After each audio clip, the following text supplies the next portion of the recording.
Hello mga idol, maayong adlaw sa tanan. Og welcome back na sad. Syempre, there is atong Gamatoy nga channel. So follow lang og subscribe para sa di mo gamatoy mo burot sad ni atong gamay channel, no. Okay, so today May 9, 2026, adlaw Sabado dita. Pamanay na sad. Happy Sunday advance na pag-augma. Happy Saturday sa taron kay Sabado pamanda. No, so natay that's last to nga atong i-share na sa inyo ron. Short video lang ta, 2 minutes video. Naawa na lang unya i-share na lang sad.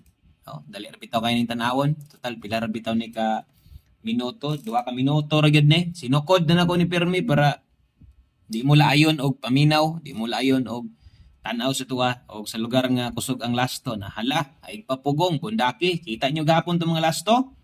Di man layo pero pilde lang. At least tinuod, pilde. Wa man mo layo. Pero gidaog, kabalo sad mong ni daog, tinuod sad nang mo daog.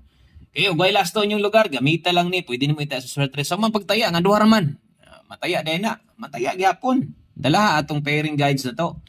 Pair lasto na to nya. Punan din mo pamoste diha, di ba? Kay tulo, pwede na ita sa 3D. Pwede na ilaban sa 3D nga naman. No? Kanang duha na to, manarget di ana. So dakog chance, basig maigo nimo ang plastada di ay. Ang plastada sa pamoste. 7-4 ang una. Ampo mog na 4 dito tumoy, 8-4 ang ikaduha. 8-2 ang ikatulo, ampo sad mo nga nay 8 diha maguna.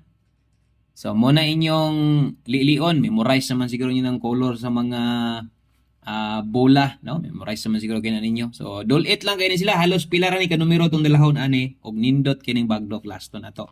Ay pakyasa kung mahimo sabay bundaki 5 or 9 PM kay diha gid na kasagaran mula gubo. No? So dikit ra kay no. O kana ra, good luck, daghan salamat.